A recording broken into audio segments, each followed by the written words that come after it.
The Holy Week celebrations here in the Philippines are quite dynamic and colorful. During the Holy Week, we always have the Visita Iglesia wherever we are. We always look for 7 churches.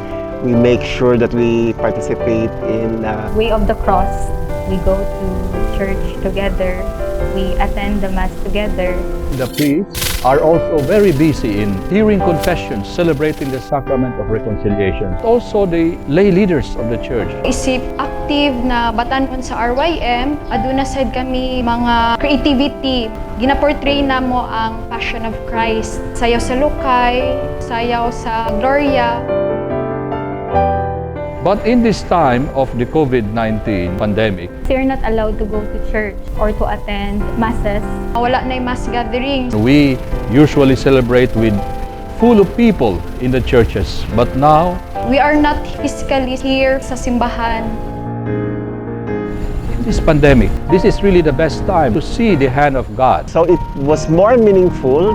Even if the services were online, you can feel that people are one with you in all of the celebrations. The Lord's experience in the desert of 40 days becomes more a reality at this time.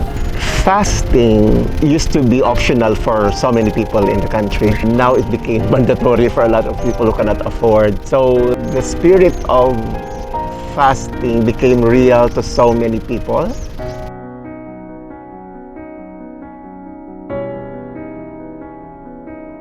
We met Nanay Elena because she knocked at the door begging for food. She said she crossed 4 checkpoints to get to the Redemptorist Church. She's a widow and her kids left the 2 grandchildren with her. She used to sell ice candy and ice drops. She would earn around 200 pesos. But since the quarantine, she didn't have any savings.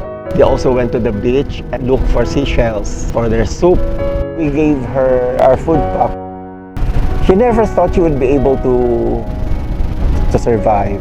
In the past, she'd always been missed out in the list food. So when we gave her that, she almost cried and said she prayed for that morning. This particular tatay was begging in front of 7-Eleven.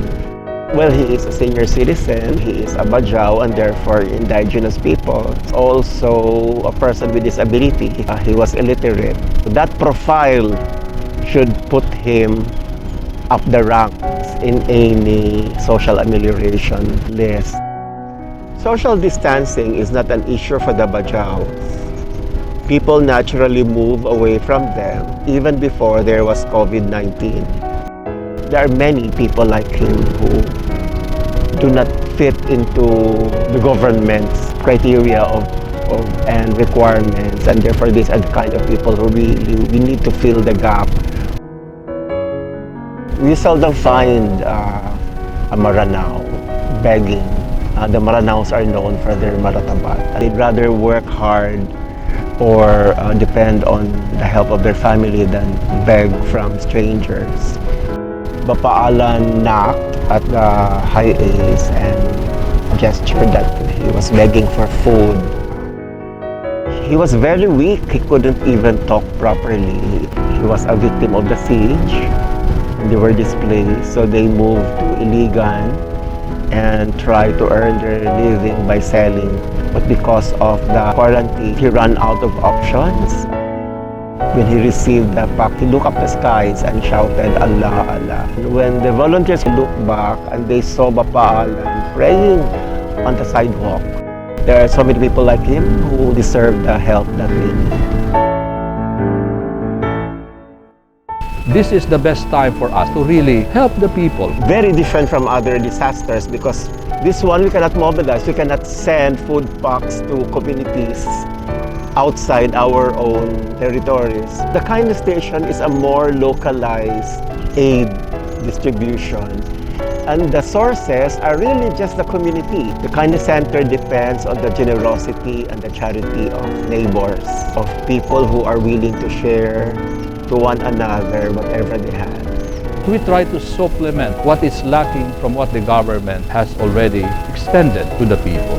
Ang target namo ng mga beneficiary is katong mga taong nawad-an og panginabuhian. We prioritize the daily wage earners. People who do not belong to the lists that's being given food relief by the government. These are, migrants and beggars and senior citizens who may not have access to food. We heal as one with kindness. We heal as one. We serve, we share, we show compassion.